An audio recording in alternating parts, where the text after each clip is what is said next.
எல்லாருக்கிட்டையும் அட்வைஸ் கேட்டுட்டு இருந்தா விளங்காது. ஆனால் பேச்சை கேட்கணும். ஏன்னா இதுக்கு முன்னாடி வாழ்ந்துருக்காங்க, ஏதோ செஞ்சுருக்காங்க, அந்த பேச்சு கேட்கணும். அவங்க சொல்றதுனால அது கிரேட். இப்போ நான் பேசுறேன் அப்படின்னால இது எல்லாம் சரி இல்லை பெரிய விஷயம்லாம் கிடையாது, அப்படி எடுத்துக்காதீங்க. இவர் என்ன சொல்றாரு, சொல்ற ஆளை விட்டுருங்க, சொல்ற விஷயம் என்னன்னு மட்டும் பாருங்க. அந்த விஷயத்துல இருக்கிற உங்க புரிதல் என்னன்னு பாருங்க, மற்ற எல்லாமே சரியாடும். ரிசல்ட் எதிர்பார்க்காம வேலை செய்யறது ரொம்ப நல்லது. உங்களுக்கான ரிசல்ட்டை வேலை உருவாக்கி கொடுக்கும். வேலையோட வேலை அது, நம்மளோட வேலை இல்லை அது.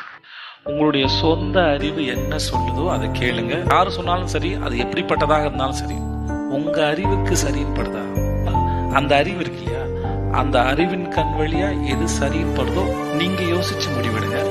இன்னொருத்தரை பார்த்து மோட்டிவேஷனை கேட்டு அப்படி இப்படிலாம் செய்யாம அதை மட்டும் செய்யாதீங்க. ஏன்னா நீங்க தான் கிரேட், நீங்க தான்